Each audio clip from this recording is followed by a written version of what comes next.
Vamos agora ouvir a palavra do Senhor. Seminarista presbítero Bruno,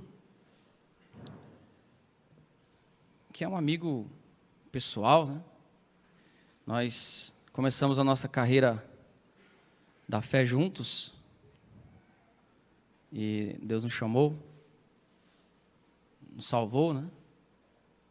Juntos, né? A gente era amigos, a gente foi para a igreja e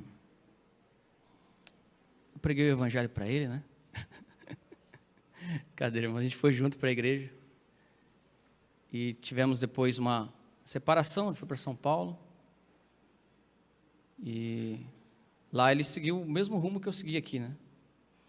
Igreja, seminário, ele está agora no seminário e tem pregado a palavra de Deus. Louvamos a Deus pela vida dele, louvamos a Deus pelo conselho da igreja, o convite, né, feito. Louvamos a Deus pela vida do nosso pastor, que esteve ontem, hoje de manhã. Hoje não está aqui, ele está pregando em Cedro. Louvamos a Deus pela igreja de Jesus Cristo, pela igreja de Cajati, cada membro, pelos jovens. Bendito seja o nome do Senhor. Nesse momento nós vamos para o momento mais importante do culto ao Senhor. No culto reformado, a parte mais importante é a pregação da palavra. Por isso, com todo temor e tremor, mas também com alegria e fervor, vamos ouvir a palavra de Deus. Deus abençoe nosso irmão.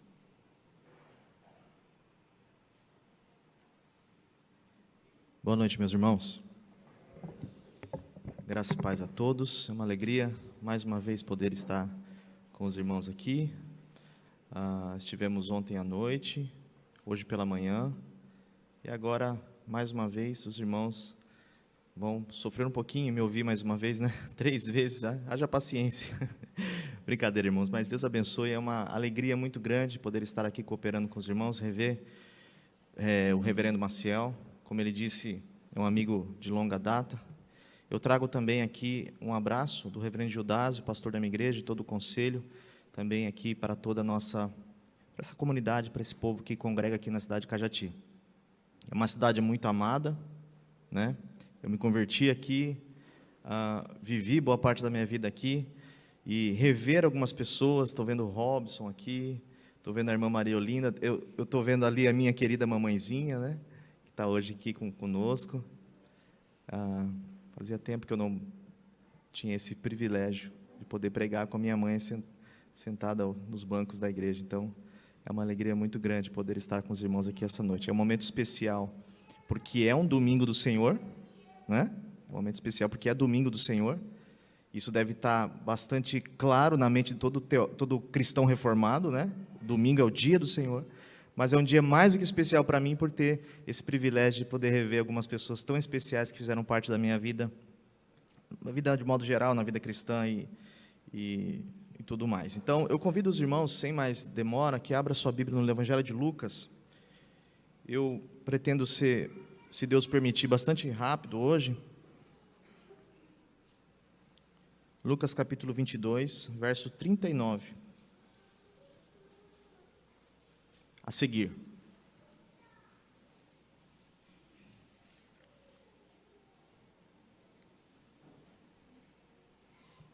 Lucas capítulo 22.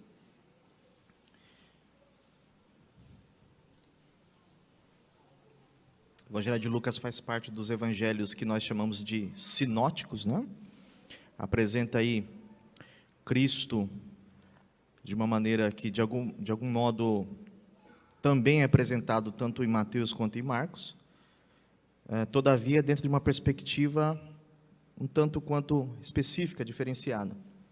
Lucas era médico, caminhou com o apóstolo Paulo, sua teologia de certa maneira é paulina, e ele faz algumas descrições da vida de Cristo que você não encontra nos outros evangelhos, principalmente coisas relacionadas à sua humanidade. A maneira como Lucas retrata a paixão, a morte, o sofrimento de Cristo é ímpar, por ele ser um pesquisador, ser de certo modo um cientista, um médico. Então ele faz algumas descrições que são muito importantes para que nós entendamos a paixão do nosso Senhor e como foi a sua crucificação. O texto que nós vamos ler fala aqui do momento em que Jesus estava no Getsêmani, e o verso 39 diz o seguinte: e saindo foi como costumava para o Monte das Oliveiras, e também os seus discípulos o seguiram. E quando chegou àquele lugar, disse-lhes: orai, para que não entreis em tentação. E apartou-se deles cerca de um tiro de pedra, e pondo-se de joelhos, orava, dizendo: Pai, se queres, passa de mim este cálice. Todavia não seja feita a minha vontade, mas a tua. E apareceu-lhe um anjo do céu, que o fortalecia, eu acho que a sua versão diz que o confortava. E posto em agonia, orava mais intensamente, e o seu suor tornou-se como gotas de sangue que corriam até o chão. Só Lucas faz essa descrição aqui. O seu suor corriam como gotas de sangue que corriam até o chão. E levantando-se da oração, veio para os seus discípulos e achou-os dormindo de tristeza. E disse-lhes: por que estáis dormindo? Levantai-vos e orai, para que não entreis em tentação. Amém. Senhor, nós mais uma vez elevamos a nossa voz em oração a Ti, pedindo que o Senhor fale aos nossos corações pela exposição da Sua palavra, que nós sejamos não somente ouvintes, mas praticantes daquilo que nós vamos meditar esta noite. A mim, Teu servo, que o Senhor tenha misericórdia, me ajude a ser fiel ao texto e transmiti-la, Senhor, como ela é digna de ser transmitida. Nos ajude, fale conosco, nós pedimos a Sua presença no nosso meio, em nome de Jesus. Amém. No ano de 1876, na Inglaterra, foi passada uma lei para os portos que marcava os navios em certa posição, com uma tinta, um risco, que servia como limite de carga para os navios. Eles não poderiam levar uma mercadoria ou uma quantidade maior de mercadoria que fizesse com que o navio, com o peso, afundasse acima daquela marca. Essa marca servia como um limite para que os navios não levassem peso, sobrecarregasse o navio de modo geral. E essa marca, de certo modo, ela também existe na vida cristã. À vista de Deus, cada um, de certo modo, nós temos uma marca semelhante. O apóstolo Paulo vai dizer que nós não somos provados ou tentados mais do que aquilo que nós podemos suportar. O Senhor conhece a nossa estrutura, diz a Escritura, e Ele se lembra de que nós somos pó, dependentes, carentes da sua graça. O texto que nós lemos aqui mostra um homem inocente, um homem perfeito, um homem sem pecado, sofrendo ao ponto de suar o seu próprio sangue. A teologia que nós ouvimos hoje é uma teologia que nega pressupostos como esse, de que a vida cristã, de alguma maneira, está anexada ao sofrimento. O apóstolo Paulo diz que nós fomos agraciados, presenteados, não somente por recebermos a fé em Jesus, mas pelo privilégio que temos de padecer por causa dele. O apóstolo Paulo também diz que todos aqueles que querem servir a Jesus piedosamente, eles padecerão perseguições. Jesus disse: no mundo vocês terão aflições. O mesmo Jesus disse que não há um dos seus discípulos que, largando pai, mãe, amigos, família e bens, não receba nessa vida 100 vezes mais. Mas ele diz: com perseguições e com sofrimento. A teologia que nós ouvimos odiernamente nos dias de hoje, ela nega esses pressupostos, ela rejeita esse aspecto da vida cristã, de que a vida cristã está envolvida com muitas lágrimas, com muito sofrimento, com muita perseguição. E se há algo, meus irmãos, que une a todos os seres humanos, ricos e pobres, brancos e negros, altos e baixos, magros e gordos, todos, é o sofrimento. Isso une todos os seres humanos. Mesmo aqueles que têm uma conta gorda no banco, um dia, por exemplo, hão de enfrentar a morte, hão de enfrentar a perda de um ente querido, hão de enfrentar uma enfermidade, sei lá, qualquer situação. A vida, de certo modo, é uma grande aventura, que nós não podemos colocar na agenda apenas coisas boas. E servir a Deus não nos livra de passar por situações semelhantes a que Jesus Cristo passou. E nós vamos conversar um pouquinho sobre isso aqui. Existem pelo menos 4 tipos de sofrimento, e isso é importante nós destacarmos, porque nós precisamos nos autoavaliar diante das lutas que nós enfrentamos. Há pessoas que sofrem e colocam a culpa no diabo, há pessoas que sofrem e colocam a culpa em Deus, há pessoas que sofrem inocentemente e colocam a culpa em si mesmo. Enfim, existem muitas distorções, né, e variações em relação à maneira como nós enxergamos o sofrimento, principalmente porque quando nós estamos passando um momento difícil, nós costumamos agir pelas nossas emoções, pela maneira como nós sentimos, e esquecemos de olhar para a Escritura para avaliar o que é que nós estamos enfrentando e como isso está envolvido dentro de um contexto na qual nós estamos inseridos. Existe, portanto, o sofrimento que nós chamamos de sofrimento natural. É o sofrimento que faz parte da condição decaída do ser humano. Como eu disse, todo ser humano vai passar por um momento de sofrimento, porque essa é a condição, preste atenção nisso, esta é a condição em que todo ser humano está envolvido. Desde a queda, desde que o pecado entrou no mundo, todo ser humano está envolvido em um mundo mau, vil, caído, inimigo de Deus, em uma sociedade que odeia o Evangelho, odeia Deus, odeia os cristãos. Jesus disse: se maltrataram a mim, que sou um lenho verde, que dirá que vão fazer com vocês, que são lenho maduro? Então o sofrimento faz parte da realidade da vida humana, principalmente, reverendo Marcel, quando a idade chega, né? Não é o meu caso, mas algumas pessoas, quando chegam em certa idade, começam a ter bico de papagaio, artrite, artrose, osteoporose. O que mais? Me ajuda aí. Estou usando óculos, passei dos 30, já tive que usar óculos. É uma espécie de sofrimento que faz parte da vida, não há como fugir disso, né? Quantos de vocês estão talvez com um diagnóstico de uma enfermidade aí alojada no corpo, e está sofrendo, está angustiado aí, pensando: Deus me abandonou, Deus me esqueceu? Não, calma, calma, é uma condição natural do ser humano, todo ser humano passa por isso, nem sempre é fruto de pecado, direto de pecado, nem sempre é fruto de uma provação, é uma condição natural. Existe o sofrimento circunstancial, que é aquele sofrimento que boa parte das vezes é resultado de pecado de outras pessoas. Eu falei um pouco sobre isso no sábado, que o pecado possui esse aspecto comunitário, esse aspecto federativo, que às vezes nós pecamos, ou outras pessoas pecam, e pessoas inocentes sofrem.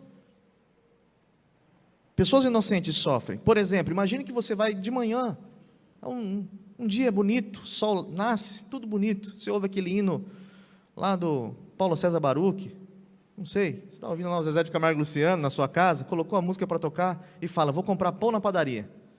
E quando você vai atravessar a rua, um indivíduo que bebeu a noite toda, que não tem carta de motorista, está embriagado, ele perde o controle do carro e te atinge, e você fica em uma cadeira de rodas.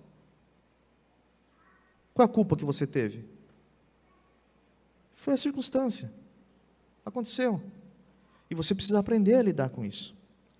Existe o sofrimento, que é o sofrimento culposo, que é aquele sofrimento que é resultado direto do pecado. A Bíblia diz que aquilo que nós plantamos, nós colhemos. Se nós plantarmos espinhos, nós vamos colher abrolhos. Se plantamos vento, vamos colher tormenta. Ninguém que planta uma semente, colhe uma semente. Quando você planta uma semente, você colhe frutos, e muitos frutos. Então aquilo que você planta de ruim, de alguma maneira, vai acabar prejudicando a sua vida. Então há sofrimentos, sim, que são resultados diretos de ações pecaminosas. As pessoas, às vezes, são penalizadas pelos seus próprios erros. Como Jeremias disse no livro de Lamentações: de que se queixa o homem vivente? De que o homem reclama? Queixe-se cada um dos seus próprios pecados. resultado da própria maldade humana, do coração humano que é maldoso. Todavia, existe o sofrimento que nós chamamos de sofrimento probatório, que é aquele sofrimento que é resultado da vontade. Claro que todos os tipos de sofrimento são resultados da vontade de Deus, mas há uma que é direta, que diz respeito à aprovação de Deus para o justo. Como aconteceu com Jó, por exemplo, que Deus, o próprio Deus, promoveu o sofrimento dele. O próprio Deus permitiu que ele passasse por aquilo diretamente, agindo diretamente na vida de Jó, um homem que o próprio Deus deu testemunho, homem justo, temente, fiel a Deus, que se desvia do mal. Os amigos dele tinham uma teologia distorcida, achavam que ele havia pecado, mas Jó sabia que era um homem inocente, e que estava sofrendo justamente por causa da sua fidelidade a Deus. E há pessoas que estão me ouvindo nessa noite, que estão sofrendo exatamente por causa da sua fidelidade a Deus, perdendo amigos, perdendo emprego, sendo perseguido por causa do Evangelho, justamente por ser um crente fiel e obediente a Deus. Nesta passagem que nós lemos em Lucas, nós vemos aqui os desafios que nós enfrentamos por termos uma vida obediente a Deus. Cristo,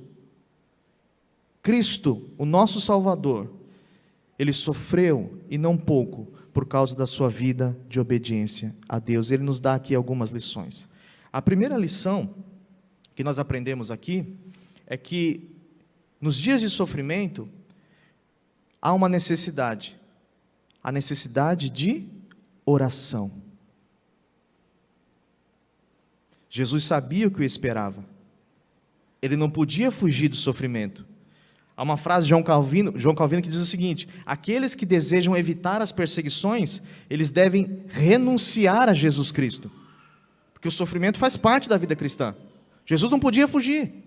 Ele veio justamente para ser obediente ao Pai, para obedecer ao Pai, e isso envolvia muito sofrimento. E a primeira lição que ele nos mostra aqui é que no dia do Getsêmani, no dia do sofrimento, no dia em que as coisas não ficarem boas, que as noites forem densas, que a lágrima brotar dos olhos, que a solidão for uma realidade, que a enfermidade aparecer, que o desemprego aparecer, e essas coisas acontecerem, nós precisamos aprender a orar.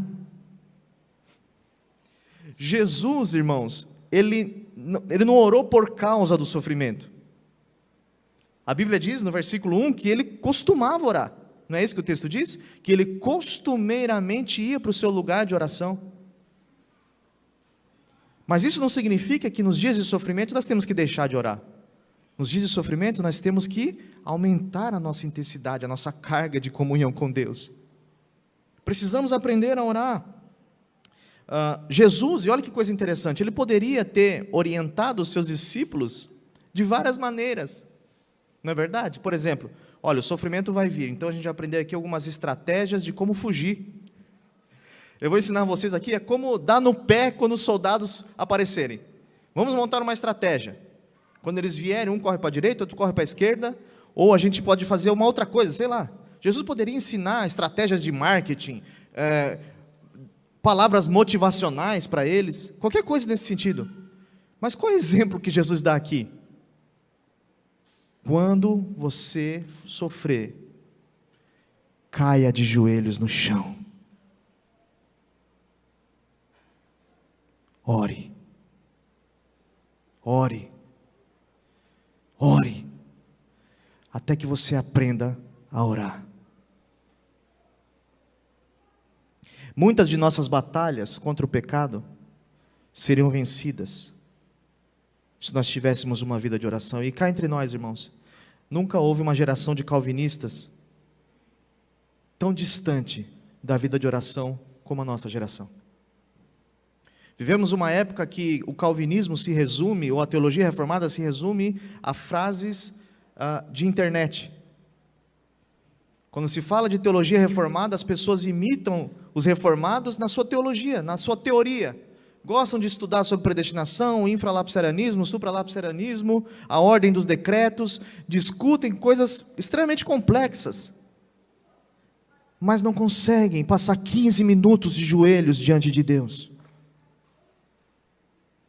Não conseguem passar 10 minutos de joelhos clamando a Deus por um avivamento no coração, por uma vida cristã verdadeira, para suportar a dor com dignidade, sem pecar. Jesus disse, eu falei isso aqui em outro sermão, que a oração é necessária, não é simplesmente para vencer a tentação. O texto diz para que você não entre em tentação, para que você esteja regimentado, fortalecido, com as armaduras de Deus, para que quando o perigo chegar, quando o Satanás se levantar, quando as provações vierem, você seja um gigante de Deus, de pé, como Jesus levantou. Orem, não sejam covardes. Eles estavam dormindo de tristeza, e Jesus de pé, como herói, dizendo, não, vamos lá, foi para isso que eu vim, para enfrentar a vontade de Deus, e obedecer à vontade de Deus, e se preciso for morrer, vou morrer, com dignidade, porque passou uma noite inteira, de joelhos, diante do Pai. Eu poderia falar a noite inteira aqui, sobre personagens bíblicos, que nos dão exemplos sobre isso, Paulo e Silas, por exemplo, na prisão, como é que eles ficaram numa situação de sofrimento? Reclamando? Murmurando? Dizendo, Deus me abandonou? Deus me esqueceu? Alguns duvidam até da existência de Deus em dias de luta, né? Será que Deus realmente existe? A Bíblia diz que perto da meia-noite, eles oravam e cantavam louvores a Deus. Neemias, diante do rei, quando ficou sabendo da situação calamitosa de Jerusalém, as portas queimadas, as muralhas derrubadas, o que ele fez? Quando o rei perguntou, por que você está triste? Por que o seu rosto está triste? A Bíblia diz, então orei ao Deus dos céus. Josafá, diante dos seus inimigos, a Bíblia diz que ele pôs-se a buscar o Senhor. A Bíblia está recheada de exemplos de heróis, de homens de Deus, que nos mostram que nos momentos difíceis da vida, meus irmãos, nós precisamos aprender a orar, a buscar a Deus, a clamar ao Senhor, a dobrar os joelhos, a lamentar se for necessário, mas passar momentos preciosos de oração na presença de Deus. Como está a sua vida de oração? Como está a sua vida de oração?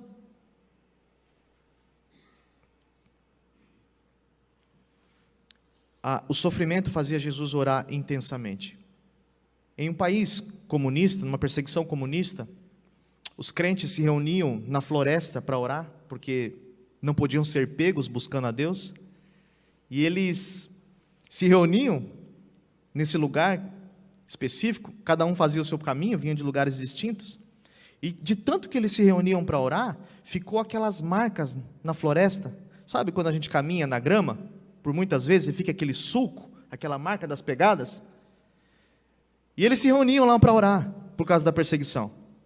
E eles sabiam, olha que coisa interessante, da vida de oração dos crentes, pelas marcas que tinham no chão. Eles sempre passavam pelo mesmo caminho para ir orar, e quando um crente se afastava um pouco da vida devocional de oração, como é que eles sabiam que a pessoa estava faltando? Porque eles olhavam a marca dele e diziam, está crescendo mato na sua marca. Está crescendo mato aqui. Você não está vindo orar. Irmão, como que está o caminho? O seu caminho para o altar da oração? Está com mato? Está crescendo mato? Quanto tempo que Deus não ouve a sua voz? Quanto tempo que você não rasga o coração, como Jesus, diante de Deus, chorando, orando, buscando com fervor? Spurgeon disse o seguinte, se formos fracos na nossa comunhão com Deus, seremos fracos em tudo. E eu ouso dizer, que Deus envia o sofrimento, para que nós venhamos a aprender a orar. Eu ouso dizer isso, que Deus nos envia às vezes momentos difíceis, para que nós venhamos a aprender a orar. O John Piper diz o seguinte, uma das maiores utilidades do Twitter, Facebook, será provar que no último dia, que a falta de oração não era por falta de tempo. Né? Às vezes a gente fala, não tenho tempo, irmão Bruno, de orar. Ah, é? Vai lá no seu celular, nas configurações, que você consegue ver o tempo que você passa nos aplicativos. E você vai ver se você não tem tempo de orar. Se nós não temos tempo de orar. Tentar fazer alguma coisa para Deus sem oração é tão inútil como tentar lançar um satélite com estilingue? Por que nós não somos bem-sucedidos na vida cristã? Porque oramos muito pouco. Oramos muito pouco. Por que as nossas pregações não mudam a vida das pessoas? Porque oramos pouco. Oramos pouco. Por que nós lemos, às vezes, as Escrituras, e a Bíblia, quando a gente lê, parece que está lendo um livro do Machado de Assis? Falta uma vida de comunhão e de oração. A Bíblia não é um livro normal. É necessário que você tenha comunhão com Deus para compreendê-la, entendê-la e praticá-la. Até que obstinadamente e incansavelmente, ou obstinada e incansavelmente busquemos ao Senhor, será impossível agradá-lo. Precisamos voltar a orar. Essa é a primeira lição que Jesus nos ensina aqui. A segunda delas é a necessidade de submissão a Deus. Jesus estava, como diz Lucas, suando gotas de sangue, um fenômeno raro chamado hematidrose. Uma pessoa sob estresse muito grande, os seus poros se dilatam e o seu suor mistura com o seu próprio sangue. A agonia que Cristo estava sofrendo era terrível, pesada. E ele disse: Pai, se possível, passa de mim esse cálice. Mas ele também diz: não seja feita a minha, mas seja feita a tua vontade. Jesus está nos mostrando aqui que no momento de sofrimento nós precisamos aprender a nos submetermos aos decretos de Deus. Deus não é um gênio da lâmpada, que a gente vem para a igreja, esfrega a Bíblia e as coisas têm que acontecer do nosso jeito, tipo, faça 3 pedidos, né? Faça 3 pedidos e vai tudo ficar bem. Ele mesmo disse: os meus pensamentos são mais altos do que os seus pensamentos. Os meus caminhos são mais altos do que os vossos caminhos. Ou você acha que José colocou na agenda dele que ele seria vendido pelos irmãos, quase morto? Você acha que ele colocou na agenda que seria caluniado pela esposa de Potifar? Ou Daniel na cova dos leões? Sadraque, Mesaque e Abednego diante da estátua de Nabucodonosor? Nenhum deles colocou isso na agenda, ou imaginou que isso fosse acontecer, mas aconteceu. E eles, com dignidade, se submeteram à vontade soberana de Deus, dizendo: Senhor, seja feita a tua vontade. Eu preciso aprender a entender que a vontade de Deus não é a minha. Se você está sofrendo, eu tenho uma boa notícia para você. Deus te escolheu, você foi presenteado por Deus para isso. Você foi privilegiado para sofrer por causa do nome de Cristo. O que havia naquele cálice que Jesus disse: se for possível, passa de mim esse cálice? O que tinha nesse cálice? Jesus não tinha medo da cruz. Outros apóstolos depois até foram crucificados. Outros mártires foram crucificados. Alguns até pediram para isso. O que havia no cálice? Sabe o que era? A ira de Deus. Era a punição pelo meu pecado e pelo seu pecado. Não era simplesmente o cravo nas mãos e nos pés. Não era simplesmente a coroa de espinhos ou azorrague. Não era simplesmente o cuspe do soldado, as bofetadas, as mentiras, as calúnias. Não era simplesmente isso. Era tudo isso. Mas o que estava, de fato, pesando sobre Cristo, era saber que a condenação e a ira de Deus, a punição pelo pecado de todos os eleitos, passado, presente e futuro, repousariam sobre Cristo no madeiro. Jesus é o herói dos heróis. Diante de um sofrimento como esse, ele ainda se submeteu à vontade soberana de Deus. Qual é a vontade de Deus para a sua vida? Às vezes a gente pensa nisso, né? O que Deus quer para mim? Com quem eu devo casar? Qual a faculdade eu devo fazer? Qual a cor da camisa que eu devo usar para o culto? Qual é a vontade de Deus para a minha vida? Quando nós pensamos nisso, nós sempre devemos pensar em questões redentivas. Isto é, a nossa história, a sua história, a história da sua vida, está dentro de uma história maior. O mundo não diz respeito a você, não diz respeito a mim. O mundo fala de Cristo, ele foi feito por Cristo, por meio de Cristo e para Cristo. A sua vida, preste atenção nisso, existe para trazer glória para Deus. A sua vida existe para tornar o nome de Deus conhecido. A sua vida existe para, de alguma maneira, manifestar a misericórdia, a graça, o poder de Deus para este mundo. A sua vida, de alguma maneira, tem que fazer com que os seus vizinhos conheçam o Evangelho, com que as pessoas na faculdade, os seus amigos saibam quem é Jesus. A sua vida está dentro de uma história maior. Se submeta à vontade soberana de Deus. Deus está conduzindo a sua vida. A Bíblia diz que todas as coisas cooperam para o bem daqueles que amam a Deus e são chamados segundo o seu eterno propósito.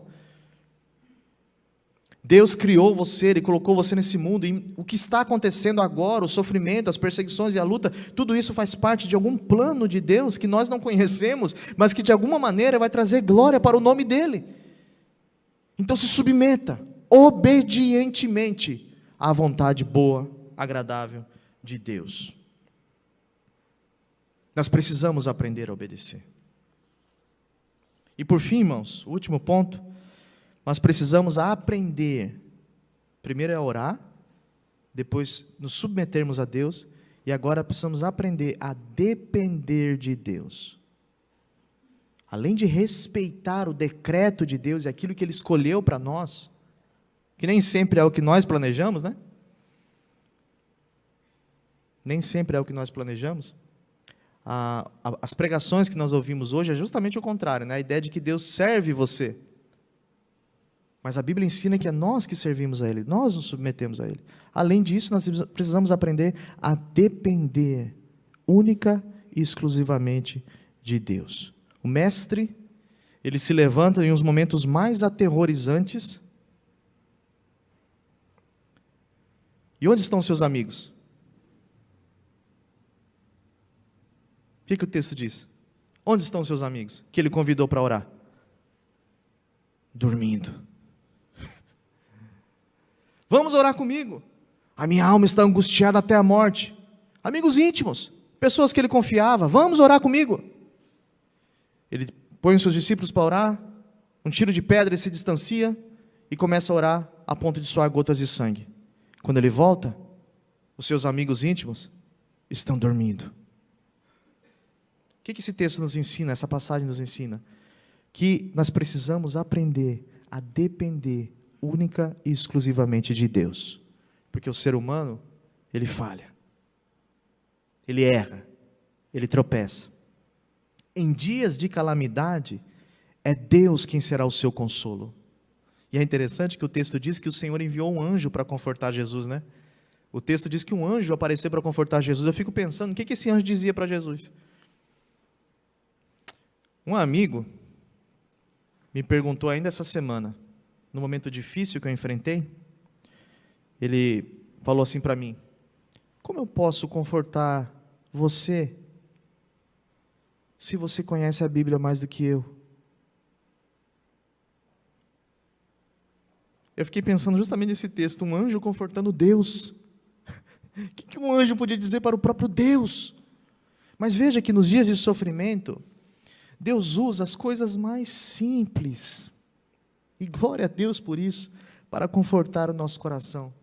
Reverendo Maciel, às vezes Deus não vai tirar o sofrimento, Deus não vai tirar, mas Ele vai arrumar uma maneira de confortar você, ou de pelo menos aliviar a carga. E como isso acontece? Às vezes um amigo, ou às vezes não, mas uma ligação, aquele café quente de manhã, um banho quente, demorado, tudo isso, o pôr do sol, ou ver o sol nascer novamente, trazendo esperança de um novo dia, um cobertor quente numa noite fria, a sua esposa, o beijo da sua esposa, o beijo do seu marido, o abraço do seu filho. Momentos de culto como esse aqui, os meios de graça, a ceia, a pregação do Evangelho, a pregação da palavra, tudo isso são meios que Deus se utiliza para confortar o coração do crente que está passando pelo Getsêmani, pelo sofrimento. Deus está dizendo para nós essa noite que Ele pode não remover toda a dor, mas Ele vai dar um jeito de aliviar o sofrimento do seu filho, trazendo um anjo para confortar. E veja, irmãos, a igreja, Jesus disse: eu não vou deixar vocês órfãos, eu vou para o meu Pai, mas eu vou enviar um outro Consolador. O Espírito Santo de Deus está com a igreja. A promessa é mais firme do que uma rocha. Ele disse: eis que estou convosco todos os dias, até a consumação dos séculos. Passarão céus e terra, mas as minhas palavras não passarão. Ele prometeu, não importa quão escura seja a noite, não importa quão solitária seja a sua vida, não importa quanto sofrimento você esteja enfrentando, Deus não abandona o seu povo. Está escrito em Hebreus: não te deixarei e nem te desampararei. A frase não te deixarei nem te desampararei no grego tem cinco negativas no grego. Não te deixarei, não te desampararei. O autor aos Hebreus coloca 5 nãos ali, 5 negativas, com a ideia de mostrar: Deus não abandona a sua igreja. Deus não abandona o seu povo. Aprenda a depender de Deus. Deus não é algo do que nós precisamos, irmãos. Deus é tudo o que nós precisamos. Tudo o que nós precisamos é de Jesus Cristo. Se você tem Jesus, você tem tudo. Se você tem a Deus, você tem tudo. Mas Bruno, está faltando dinheiro para pagar a conta. Deus é maior do que isso. Está faltando a saúde. Deus é maior do que isso. Está faltando os amigos, eles estão dormindo. Deus é maior do que isso. Está faltando, enfim, tantas coisas. Deus é maior do que tudo. E você recebeu a graça de Jesus Cristo. A Bíblia diz que o Senhor estava com José na prisão. Eu não sei se isso conforta você, mas a minha quase que chega a queimar o coração, quando eu leio em Gênesis, o texto dizendo: e o Senhor estava com José. E em momento nenhum você vê Deus falando com ele. Em momento nenhum você vê Deus falando diretamente com José: ó, José, é o seguinte, senta aqui, vamos conversar. E em momento nenhum. Mas Moisés faz questão de narrar: o Senhor estava com José. Fanny Crosby, uma compositora, viveu em 1820 até 1915. Ela era cega, nasceu cega. E muitos dos nossos hinos que cantamos, foi ela quem compôs. Hinos sacros. E não poder enxergar deve ser uma das coisas mais terríveis e tristes para um ser humano. Mas ela creu em Jesus Cristo. Olha o que ela diz a respeito disso. Parecia planejado pela providência santificada de Deus que eu deveria ser cega toda a minha vida. E eu lhe agradeço a dádiva. Se visão terrestre perfeita me fosse oferecida amanhã, eu não aceitaria. Eu não poderia ter cantado hinos de louvor se eu estivesse distraída pelas coisas bonitas e interessantes ao meu redor. Irmãos, uma mulher agradecendo por ser cega, porque a cegueira fez ela enxergar além da beleza das flores, além da beleza do sol, enxergar a Jesus Cristo. A cegueira fez ela olhar pelos olhos da fé o seu Cristo na cruz. Aprenda a depender única e exclusivamente do Salvador. Se você tem Cristo, você tem tudo. Veja, eu não quero ser moralista aqui e dizer que você deve imitar Jesus. Eu estou dizendo que por causa do sacrifício, porque Ele padeceu isso aqui, nós também podemos. Porque a vitória de Cristo é a vitória da igreja. Nós devemos nos comportar como Ele se comportou. 1 Pedro capítulo 2, verso 21, eu já encerro aqui, diz o seguinte: porquanto para isto mesmo vocês foram chamados, porque também Cristo sofreu em vosso lugar, deixando-vos o exemplo para seguirdes os seus passos. E eu pergunto para você, a sua vida de oração é uma vida exemplar? Se todo mundo na igreja orasse como você, essa igreja seria uma igreja de oração? Segundo, você está pronto como discípulo de Cristo a se submeter à vontade de Deus, mesmo que isso entre em conflito com a sua? E se Deus destruir os seus sonhos, destruir os seus planos? Bruno, Deus não faz isso, irmão. Dá uma lida na Bíblia. Ah, mas então eu não gosto desse Deus. Eu falei isso de manhã, eu não gosto desse Deus. Desculpa, mas só tem esse. Deus às vezes faz isso. Nós devemos nos submeter à vontade de Deus. É como um pai que às vezes diz não para o seu filho, porque sabe que aquilo não é bom para ele. Deus faz isso. Você está pronto a se submeter à vontade soberana de Deus? Jesus fala que o discipulado é algo que deve ser, nós devemos pensar nas disposições que envolvem o discipulado, porque nenhum rei vai para a guerra sem antes saber quantos do exército inimigo estão indo para a batalha, antes de fazer os cálculos. Ninguém constrói uma casa sem antes ver quanto ele vai gastar com material. Jesus fala que o discípulo de Cristo, ele deve avaliar o preço do discipulado, porque é um preço alto, renúncia, dor, sofrimento. Essa é a vida cristã. Por isso nós devemos estar prontos a nos submetermos à vontade soberana de Deus, mesmo quando isso é contrária à nossa, como Jesus fez. Não seja feita a minha, mas a tua vontade. E por fim, saiba que Deus não te abandonou, mesmo quando tudo aparentemente estiver dando errado. Deus não te abandonou. Se o sofrimento não te levar a Jesus Cristo, você não é digno de recebê-lo. Nem o sofrimento, muito menos a Jesus Cristo. Curva a sua cabeça. Pai Santo, nós oramos a Ti. Obrigado pela Sua palavra. Obrigado por saber que no Getsemane, o Senhor nos ensina como orar, o Senhor nos ensina como nos submetermos à Sua autoridade, e o Senhor nos ensina a depender apenas do Pai. Que possamos, Senhor, com esta palavra, sermos cristãos melhores, e com dignidade, enfrentarmos os desafios da vida, as angústias, as lágrimas, as perdas, a traição, a solidão, o desemprego, a enfermidade e tantas outras coisas que fazem parte da vida, Senhor. Que o Senhor nos ajude a sermos obedientes ao Pai nesses dias. Abençoe esta igreja e este povo, Senhor. Obrigado pelo privilégio que o Senhor me deu de anunciar-lhes uma parte da Sua palavra. Essa é a nossa oração, em nome de Jesus, Senhor. Amém. Deus abençoe, meus irmãos.